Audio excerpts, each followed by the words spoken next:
नमस्कार, HBC news में आप सभी का स्वागत है। आइए देखते हैं आज के समाचार। लक्सा थाना क्षेत्र के गुरुबाग इलाके में एक हिस्ट्री सीटर ने बीच सड़क पर घर से स्कूल परीक्षा देने जा रही छात्रा की मांग को सिंदूर से भर दिया। घर से स्कूल जा रही लड़की की जद्दू मंडी के रहने वाले लक्सा थाने के हिस्ट्री सीटर सोनू प्रजापति ने बीच सड़क पर ही सिंदूर से मांग भर दिया। बीच सड़क दिन दहाड़े हुई इस दुस्साहसिक हरकत से हतप्रभ लड़की के रोने चिल्लाने पर जुटी भीड़ ने हिस्ट्री सीटर की जमकर ही पिटाई की तथा मौके पर पहुंची लक्सा पुलिस ने सोनू को हिरासत में लिया। गिरफ्तार सोनू प्रजापति लक्सा थाने का हिस्ट्री सीटर है और उसको विधि सम्मत धाराओं में जेल भेजा जा रहा है। सूत्रों के अनुसार घटना से नाराज भीड़ ने सोनू की जमकर पिटाई तो की ही, बाद में मौके पर पहुंची पुलिस ने भी उसको जमकर पीटा और उसका वैलेंटाइन का खुमार उतारा। ये देखिए, थाना लक्सा पे एक घटना रिपोर्ट हुई है जिसमें एक महिला के द्वारा शिकायत की गई, जिसमें लक्सा पे एफआईआर पंजीकृत की गई। उनके द्वारा बताया गया उनकी बेटी के साथ एक युवक के द्वारा कुछ अवैधानिक गतिविधि किया गया है। इस संबंध में थाना लक्सा पे एफआईआर पंजीकृत कर ली गई है। जो अभियुक्त जिसके खिलाफ शिकायत प्राप्त हुई थी उसकी गिरफ्तारी की गई है। उसके खिलाफ पूर्व से भी मुकदमे हैं और उसके खिलाफ सख्त धाराओं में कार्रवाई की जा रही है और उसकी जो क्रिमिनल हिस्ट्री है उसके आधार पर हम आगे प्रिवेंटिव कार्रवाई भी इसके खिलाफ करेंगे और इसमें उसको गिरफ्तार करके जेल भेजा जा रहा है। वाराणसी के संपूर्णानंद संस्कृत विश्वविद्यालय में एक अनोखा क्रिकेट मैच खेला गया जिसमें वेद पाठी बटुकों ने हिस्सा लिया। संपूर्णानंद संस्कृत विश्वविद्यालय के मैदान में गुरुवार को वेद पाठी छात्रों के बीच अनूठा संस्कृत क्रिकेट प्रतियोगिता का आयोजन किया गया। मैच में सभी बटुक खिलाड़ी अपने पारंपरिक वेश धोती कुर्ता में माथे पर त्रिपुंड लगाकर मैदान में उतरे। प्रतियोगिता का आयोजन दशाश्वमेध स्थित शास्त्रार्थ महाविद्यालय के 77वें स्थापना दिवस पर किया गया था। कोरोना का देखते हुए केवल खिलाड़ियों को ही प्रवेश मिला। कार्यक्रम संयोजक आचार्य पवन शुक्ला ने बताया कि यह एक दिवसीय प्रतियोगिता का आयोजन कोरोना को देखते हुए किया गया है। केवल छात्रों को ही प्रवेश दिया गया है। कुल 6 टीमों ने इसमें हिस्सा लिया। शाम को फाइनल खेला जाएगा। कमेंट्री संस्कृत, हिंदी और अंग्रेजी में भी किया गया। मुख्य कमेंटेटर आचार्य शेष नारायण मिश्रा ने संस्कृत में कमेंट्री किया। लंबी चुटियाधारी संस्कृत वेद पाठी बटकों ने जमकर चौका छक्का लगाया, वहीं विकेट गिरने पर जश्न भी मनाया। छात्र महेश पांडे ने बताया कि हमें केवल वेद पाठी समझा जाता है, हम कोई खेल नहीं खेल सकते।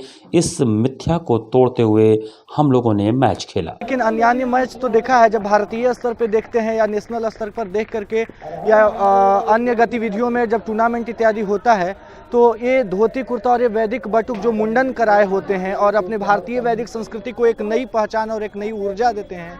इसके साथ हमें लगता है कि शायद ये अन्य कहीं जगहों पे देखने से विलुप्त दिखाई नहीं देता है, लेकिन आज जो यह दृश्य देख रहा है वो कहीं ना कहीं ये लग रहा है कि भारतीय वैदिक संस्कृति वेद पुनः हम वेद की ओर लौट रहे हैं और अपनी संस्कृति को जान रहे हैं और पहचान करके एक धोती कुर्ता पे। और सबसे प्रमुख बात यह है कि यहाँ का जो कमेंट्री हो रहा है हर जगह हिंदी इंग्लिश में तो आप लोगों ने भी देखा होगा, लेकिन संस्कृत में बहुत कम होता है और संस्कृत में पहली बार ऐसा कमेंट्री आपको सुनने का अवसर मिल रहा है। देख लीजिए ना, इंग्लिश का प्रयोग बीच बीच में हो रहा है, जिनको नहीं समझ में आ रहा है शुद्ध हिंदी का भी प्रयोग हो रहा है और हमारी जो भाषा है, हमारी जो मुख्य भाषा देव भाषा संस्कृत, उसका हम लोग मेन प्रयोग कर रहे हैं। आपस में किस तरीके से बात करते हैं? आपस में हम लोग हिंदी में भी बात करते हैं और संस्कृत में भी बात करते हैं, जैसा जो जिसको जो समझ में आ जाए। जैसे बॉल पकड़ना हुआ, कैच करना हुआ तो उसको हम लोग नॉर्मली बोलेंगे कैच करो, पकड़ो इत्यादि। तो संस्कृत में गृह्णातु इत्यादि यही सब। तो अस्माकं सम्बद्ध महाविद्यालयः शास्त्रार्थ महाविद्यालयः इति अत्यन्तं प्रसिद्धः विदुषां भूमिः सः विद्यालयः। तद् विद्यालयपक्षतः अस्माभिः प्रतिवर्षम् एषा क्रीडा संस्कृतमयी क्रीडा यत्र पूर्णतया भारतीयता अस्माभिः साक्षात् कर्तुं शक्यते। धौतवस्त्रं धारयित्वा ऋषिपुत्राः इव इमे छात्राः कन्दुकक्रीडां कुर्वन्ति। कन्दुकक्रीडा न अद्यतनीया, अपि तु शतयुगतः एव कलियुगेपि सा एव क्रीडा प्रकारान्तरेण परिवर्तमाना अस्ति। वयम् अत्यन्तं सीतामः। अनेन माध्यमेन वयं भारतीयसंस्कृतेः भारतीयपरम्परायाश्च आविश्वं प्रचारं प्रसारं कुर्वन्तः स्मः। भारत में बनी कोरोना की वैक्सीन इतनी सुरक्षित और कारगर है कि इसकी मांग लगातार दुनिया में बढ़ रही है। भारत में बनी कोरोना की वैक्सीन इतनी सुरक्षित और कारगर है कि इसकी मांग लगातार पूरी दुनिया में हो रही है। वहीं प्रदेश में कोविड टीकाकरण का ग्राफ बढ़ाने के लिए एक खास रणनीति पर भी कार्य हो रहा है। यह कहना है राज्य टीकाकरण अधिकारी डॉक्टर अजय घई का। डॉक्टर घई बुधवार को centre for advocacy and research CFAR के सहयोग से आयोजित राज्य स्तरीय मीडिया कार्यशाला को संबोधित कर रहे थे। राज्य टीकाकरण अधिकारी ने बताया कि हमारी वैक्सीन से अभी तक किसी भी तरह के बड़े दुष्प्रभाव की बात सामने नहीं आई है। उन्होंने बताया कि 18 फरवरी को फ्रंटलाइन कर्मियों को टीका लगेगा। 50 वर्ष से अधिक आयु वर्ग को भी यह टीका अगले माह से लगना शुरू हो जाएगा। डॉक्टर घई ने बताया कि नई रणनीति के तहत अब फ्रंटलाइन कर्मियों को पात्र लोगों की सूची दी जाएगी ताकि वह पात्र लाभार्थी से संपर्क कर सके। उस तरह से प्रदेश में भी चल रहा है और लगातार हम हेल्थ केयर वर्कर्स और फ्रंटलाइन वर्कर्स का जो टीकाकरण अभी कर रहे हैं फर्स्ट और सेकंड फेज़ में, इसमें हेल्थ केयर वर्कर्स का हमारा जितने लोग थे उसमें 75% लोगों को फर्स्ट डोज लग चुकी है और करीब अभी सेकेंड डोज क्योंकि एक ही दिन लगी है तो करीब 2.1% लोगों को अब सेकेंड डोज भी लग चुकी है। और जहाँ तक फ्रंटलाइन वर्कर्स का सवाल है उनको करीब 35% का कवरेज हो चुका है, लेकिन उनके अभी 2 दिन और शेष है और उसके बाद मार्च में सब जो इन लोगों को लगी है इनकी सेकेंड डोज मार्च में डिफरेंट डेज में लगती रहेगी। और इस बीच में मैं ये भी कहना चाहूँगा कि अब नेक्स्ट जो है 50+ जो लोग होंगे जो थर्ड फेज़ में अब उनका टीकाकरण होना है उसके बारे में top level government of India level पे स्ट्रेटजीज बनाई जा रही हैं कि किस तरह से उनका रजिस्ट्रेशन होगा और किस तरह से उनका टीकाकरण होगा। मुझे लगता है कि आने वाले कम से कम 1-8 हफ्ते में ही उसका डिक्लेरेशन हो जाएगा कि किस प्रोसीजर से उनका रजिस्ट्रेशन किया जाएगा और किस तरह से। रेलवे में बढ़ रहे निजीकरण, आउटसोर्सिंग तथा कर्मचारियों व पेंशन भोगियों के डीए फ्रीजिंग के विरुद्ध तथा पुराने पेंशन को पुनः बहाल करने की मांग को लेकर north east railway men's congress के तत्वावधान में रेल कर्मियों द्वारा केंद्र सरकार, रेल मंत्रालय एवं रेल प्रशासन के विरुद्ध मंडल रेल प्रबंधक वाराणसी के कार्यालय पर विरोध प्रदर्शन किया गया। रेल कर्मियों को संबोधित करते हुए केंद्रीय अध्यक्ष अखिलेश पांडे ने कहा कि भारत की धरोहर और फायदे में चल रही भारतीय रेलवे के संपूर्ण संसाधनों को केंद्र सरकार साजिश के तहत निजी हाथों में बेचना चाहती है और रेलवे में मिलने वाली सरकारी नौकरी को पूरी तरह से खत्म कर युवाओं को निजी कंपनी का गुलाम बनाना चाहती है। श्री पांडे ने कहा कि कोविड-19 महामारी में रेल कर्मियों ने अपनी जान को दांव पर लगाकर भारत की जनता की सेवा की है तथा खाद्य पदार्थ और जरूरी सेवाओं को देश के कोने कोने तक पहुंचाने का काम भी किया। साथ ही अपने वेतन से अंशदान भी भारत सरकार को किया। फिर भी केंद्र सरकार द्वारा रेल कर्मियों एवं अन्य सरकारी कर्मियों का तिरस्कार कर कर्मचारियों एवं पेंशन भोगियों के डीए पर जुलाई 2021 तक फ्रीजिंग कर दिया गया है तथा कई भत्तों की कटौती कर दी गई है।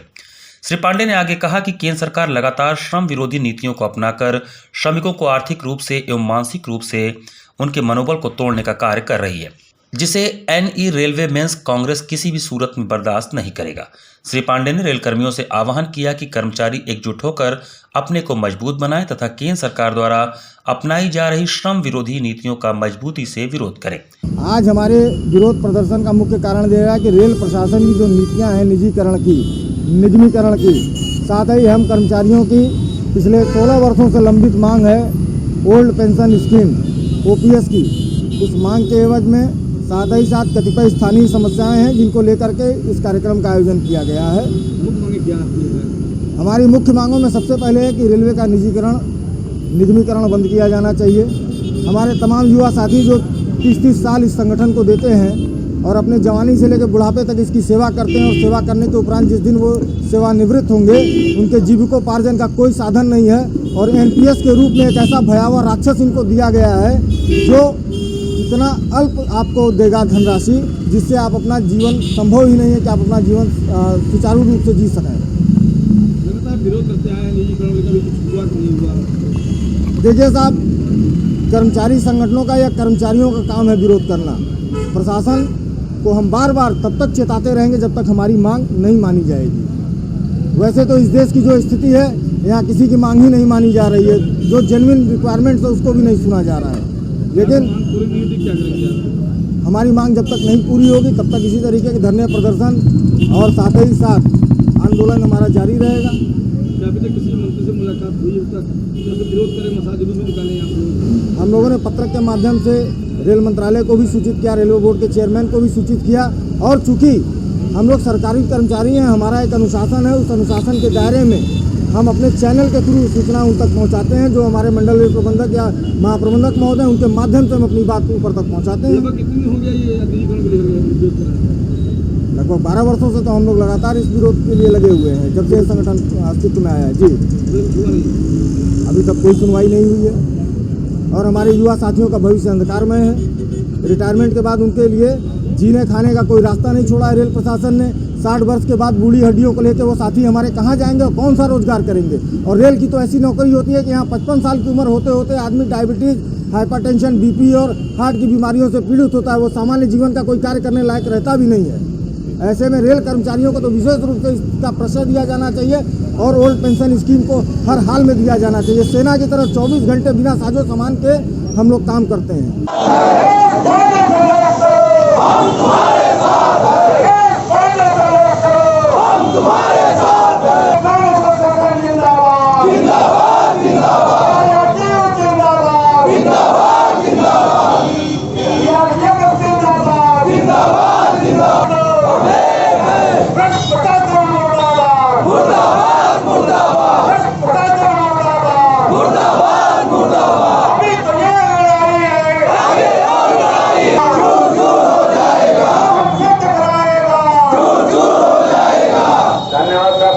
इसी के साथ एचबीसी न्यूज़ का यह संस्करण हम यही समाप्त करते हैं। आप सभी को नमस्कार।